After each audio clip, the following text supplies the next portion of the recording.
Quando paramos para pensar no mundo no qual estamos vivendo, acompanhando os noticiários, não temos como duvidar. O mundo realmente caminha para a destruição completa. Mas a grande pergunta é: como isso acontecerá? A Bíblia nos dá algumas importantes certezas. Deus está conduzindo todas as coisas. Nada fugiu do seu controle.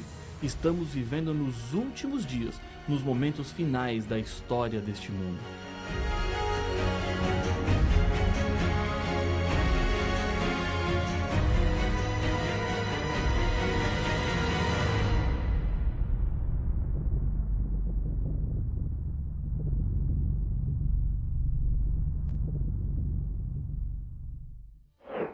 O episódio de hoje está mais uma vez voltado para o futuro. No episódio anterior, vimos que a besta colocará uma marca naqueles que são dela. Esse tema é tratado no livro do Apocalipse com muita seriedade. Quando o Apocalipse fala que recebem a marca da besta, usa a linguagem mais forte e ameaçadora que o texto bíblico traz. Os que recebem a marca da besta estão perdidos. O que mais assusta quanto a esse tema é que a maioria das pessoas receberá essa marca. Para não recebê-la, é preciso colocar-se ao lado de Deus, custe o que custar. A humanidade está se dividindo rapidamente em dois grupos: aqueles que seguirão a besta e a sua imagem, e do outro lado, os que guardam os mandamentos de Deus e a fé em Jesus. E esses receberão de Deus a vida eterna. Precisamos sempre do Espírito Santo para compreender bem o que a Bíblia está nos dizendo. Jesus disse: "Mas o Consolador, o Espírito Santo, a quem o Pai enviará em meu nome, esse vos ensinará todas as coisas e vos fará lembrar de tudo que vos tenho dito." João, capítulo 14, verso 26. Muitas interpretações bíblicas se perdem da verdade porque faltou a busca do Espírito Santo que nos faz entender com clareza as revelações da palavra de Deus. Vamos voltar ao texto que fala sobre a marca da besta. Acompanhe o que está em Apocalipse, capítulo 14, versos 9 e 10. Se alguém adora a besta e a sua imagem e recebe a sua marca na fronte ou sobre a mão, também esse beberá do vinho da cólera de Deus, preparado, sem mistura, do cálice da sua ira, e será atormentado com fogo e enxofre, diante dos santos anjos e na presença do Cordeiro. Selo era a identificação de uma autoridade, de um governante. O selo traz consigo o nome, o cargo que ocupa e o território do seu domínio. No selo de Deus está a sua vontade em salvar os seres humanos. O selo de Deus está espalhado por toda a Bíblia. Em vários textos encontramos qual é o sinal de Deus. Uma dessas referências está em Ezequiel, capítulo 20, verso 20. "Santificai os meus sábados, pois servirão de sinal entre mim e vós, para que saibais que eu sou o Senhor vosso Deus." Talvez alguém possa dizer assim: esse verso estava se referindo apenas ao povo de Israel. Nós que estamos na Era da Graça, vivemos em outro tempo. Se você analisar o texto sem preconceitos, descobrirá que em toda a história humana, Deus sempre teve o seu povo. O que identifica o povo de Deus é um sinal entre ele e o seu povo. E a Bíblia diz que este sinal é o sábado. Deus não está se referindo a Israel apenas no texto de Ezequiel, mas está falando a toda a humanidade. Deus não está falando de um tempo específico, mas de todos os tempos. Na criação, Deus estabeleceu o sábado como um dia de bênção, descanso e santificação. O sábado foi feito para a humanidade e não para um povo específico em um tempo específico. Antes mesmo do pecado aparecer, Deus já havia criado o sábado. Em nenhuma parte da Bíblia você encontrará que o sábado deixou de ser o sinal de Deus. Um grande erro do cristianismo dos nossos dias é pensar que, como Israel foi rejeitado e substituído pela igreja cristã, com essa rejeição, o sábado então também foi incluído. Isso também não está escrito na Bíblia. Deus formou a igreja cristã a partir de Israel. Jesus era judeu. A característica que distinguia os judeus dos cristãos era a aceitação de Jesus como Salvador. O sábado continuou como sendo o dia separado por Deus. O remanescente espiritual de Israel é o cristianismo. E isso é comprovado quando o Apocalipse fala dos salvos no céu e diz: "Então ouvi o número dos que foram selados, que era 144.000, de todas as tribos dos filhos de Israel." Apocalipse capítulo 7, verso 4. Vamos avançar um pouco mais nessas importantes considerações. Sendo que o anticristo se coloca no lugar de Cristo e se opõe a ele, é lógico supor que a marca ou o sinal do anticristo seja o oposto do sinal de Cristo, ou uma substituição. Em Daniel, a Bíblia nos diz que o chifre pequeno, símbolo do anticristo, proferirá palavras contra o Altíssimo, magoará os santos do Altíssimo e cuidará em mudar os tempos e a lei. E os santos lhe serão entregues nas mãos por um tempo, 2 tempos e metade de um tempo. Daniel capítulo 7, verso 25. O anticristo, ou o poder perseguidor, segundo Daniel, cuidará em mudar os tempos e as leis. No estudo 11 deste seminário, entendemos que a mudança do sábado para o domingo aconteceu contra a vontade de Deus. A observância do domingo é uma marca da falsa autoridade de Roma. Outra alteração romana feita na lei de Deus foi tirar do catecismo um mandamento que proíbe adorar ou venerar imagens, como está escrito em Êxodo capítulo 20, verso 4 a 6. Em toda a Bíblia, Deus é muito claro em proibir e dizer que não aceita que o adorem por meio de imagens. A lei de Deus, infelizmente, foi mudada para enganar as pessoas e, com isso, elas estão correndo um grande perigo. Outra expressão importante no texto de Daniel é a contagem, 1 tempo, 2 tempos e metade de um tempo. No Apocalipse, esse período equivale a 42 meses, ou seja, 1.260 dias proféticos, que significam 1.260 anos. Daniel fala do mesmo poder perseguidor que aparece em Apocalipse capítulo 13, a primeira besta. Essa primeira besta é um poder político, religioso, que profere blasfêmias contra Deus. Depois de 1.260 anos de supremacia, é golpeada como de morte. Nessa época, aparece uma outra besta.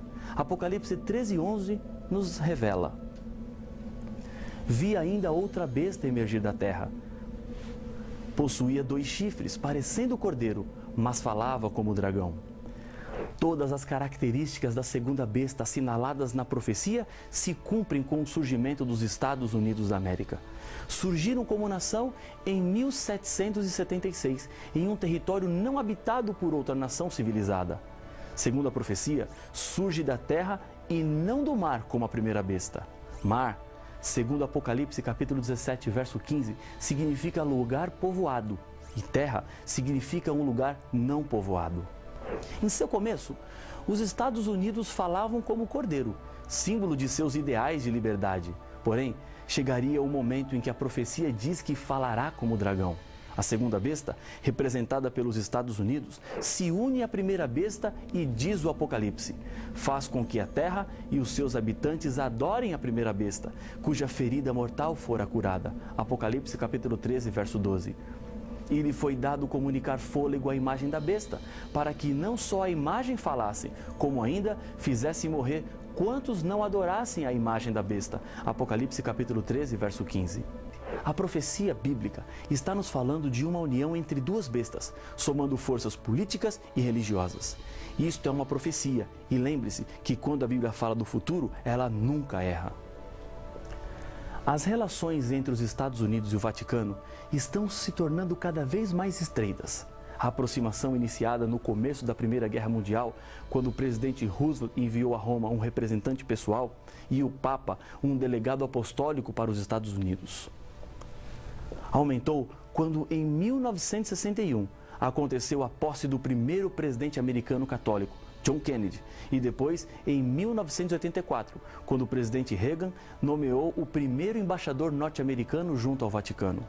Nos últimos anos, no governo do presidente Barack Obama, Hillary Clinton, secretária de Estado, mais uma vez traçou planos de aproximação entre Estados Unidos e Vaticano. Segundo a profecia bíblica, será através da segunda besta que a adoração será imposta à primeira besta. Ou seja, os Estados Unidos tomarão a iniciativa de obrigar as pessoas a adorarem a imagem da besta, deixando de lado as suas atuais ideias de liberdade religiosa. A Bíblia diz o que a segunda besta ainda faria: seduz os que habitam sobre a terra, por causa dos sinais que lhe foi dado executar diante da besta, dizendo aos que habitam sobre a terra que façam uma imagem à besta. Apocalipse capítulo 13, verso 15. Durante os 42 meses, a primeira besta fazia com que fosse adorada e obedecida através de um sistema de leis repreensivo, através do qual os que não aceitavam a adoração forçada eram perseguidos e mortos. O texto nos diz que será feita uma imagem, ou seja, uma cópia do sistema de leis do passado, para conseguir os mesmos resultados alcançados durante a época da Inquisição. A imagem da primeira besta se formará quando, mais uma vez, Estado e Igreja apostatada se unirem para imporem um dia oficial de culto que não o sábado bíblico. Essa marca será colocada segundo Apocalipse 13. Faz-lhe que seja dada certa marca sobre a mão direita ou sobre a fronte. Apocalipse 13, verso 16. A fronte representa a mente, com a qual a Bíblia espera que sirvamos a Deus. A mão já é o símbolo do trabalho. Os que aceitam o domingo pela escolha recebem o sinal na fronte. Aqueles que aceitam o domingo para não sofrerem perseguições ou por conveniência, para não serem mortos, receberão o sinal na sua mão. A marca será imposta quando se decretar uma lei proibindo comprar ou vender àqueles que não tiverem essa marca, que podemos chamar de decreto dominical. É algo profético. Está escrito com clareza na Bíblia e não é nenhuma imaginação doentia ou fanatismo. Hoje, quem não obedece aos mandamentos de Deus, inclusive o sábado, é culpado e está em pecado. Os que aceitam a substituição do sábado pelo domingo estão em rebelião contra Deus e eles terão a marca da besta. Uma história nos diz que uma mulher se misturou às tropas durante a Guerra Civil Americana. A única arma que ela levava nas mãos, se é que isso pode ser chamado de arma, era um atiçador de ferro para mexer nas brasas. Quando terminou a batalha decisiva de Gettysburg, os militares lhe perguntaram: "O que você pensou que poderia fazer com esse atiçador contra os soldados do Sul?" A resposta da mulher foi simples: "Nada. Eu só queria mostrar para eles de que lado eu estava." Jesus disse certa vez: "Se me amais, guardareis os meus mandamentos." João capítulo 14, verso 15. Ao decidir ser fiel a Deus quanto à lei e ao sábado, demonstramos ao mundo de que lado estamos. Embora isso envolva sacrifícios, é preciso colocar-se ao lado de Deus. E a escolha é sua. Não é pelo medo, mas sim pelo amor que Deus lhe chama. Mas a Bíblia apresenta as terríveis consequências que terão aqueles que receberem a marca da besta na sua mão ou na sua fronte. Também, esse beberá do vinho da cólera de Deus, preparado sem mistura do cálice da sua ira, e será atormentado com fogo e enxofre diante dos santos anjos e na presença do Cordeiro. Apocalipse capítulo 14, verso 10. Diante disso, um conselho de Pedro é muito importante para a sua salvação. Antes, importa obedecer a Deus do que aos homens. Atos capítulo 5, verso 29. Quando as leis dos homens não se chocam com a lei de Deus, a postura correta é ser obediente a essas leis. Mas, quando uma lei se choca com a lei de Deus, você deve ficar ao lado da lei de Deus. Entre Deus e os homens, a escolha certa para a salvação é sempre ficar do lado de Deus. Nos momentos mais difíceis das perseguições, os filhos de Deus nunca estarão abandonados. Em Daniel 12, verso 1, uma profecia nos assegura: "Mas naquele tempo será salvo o teu povo, todo aquele que for achado inscrito no livro." Jesus mesmo se levantará em favor do seu povo e o libertará. Na volta de Jesus, nas nuvens dos céus, com poder e muita glória, com todos os anjos, Deus salvará e libertará para sempre aqueles que decidiram fazer a sua vontade.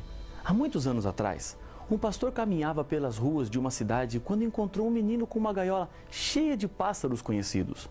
"Onde você conseguiu esses pássaros?" perguntou o pastor. "Eu os cacei", respondeu o menino orgulhoso. "E o que você vai fazer com eles?" "Vou brincar com eles." "E quando estiver cansado de brincar, o que irá fazer?" indagou o pastor. "Vou dar para o gato comer." O pastor, assustado com a resposta do garoto, lhe disse: "Eu quero então comprar os seus pássaros." "E para que o senhor quer? Eles não cantam, não servem para nada." "Eu quero comprá-los. Quanto você quer por eles?" O garoto então fez uma proposta com gaiola e tudo.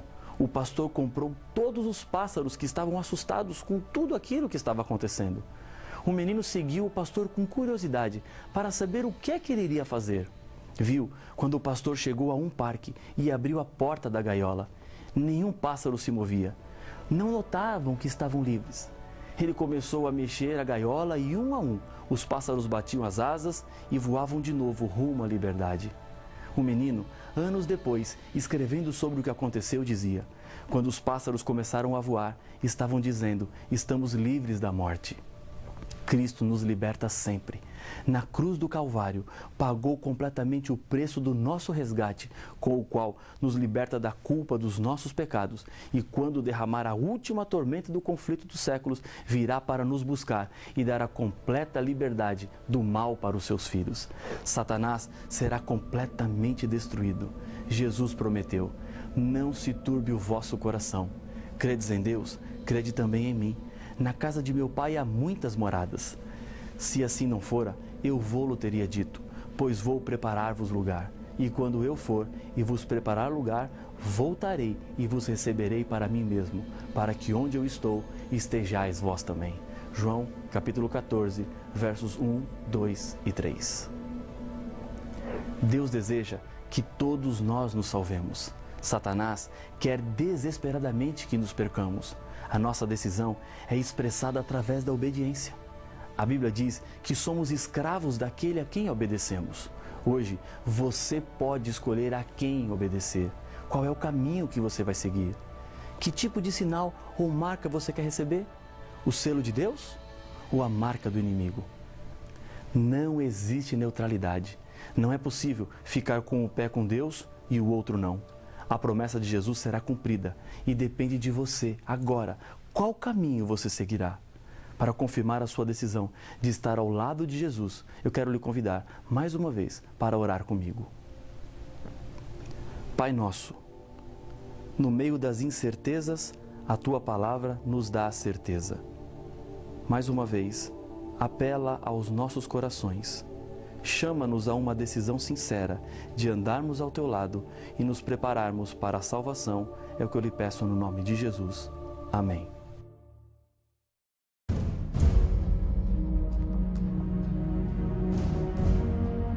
A maior descrição que a Bíblia faz de Deus está em 1 João capítulo 4, verso 8. Deus é amor. O diabo, em sua rebelião, negou essa característica de Deus e o acusou de injusto, dizendo que exigir fidelidade e obediência à lei era falta de amor. Deus é o mesmo. A maneira de Deus agir no passado é a mesma que agirá no futuro. Mas, se Deus exigisse mesmo fidelidade e obediência, isso não seria injusto, como Satanás alega? Como Deus pode ser então um Deus de amor? Para estes e outros enigmas, a resposta está no próximo episódio de Apocalipse, o fim revelado.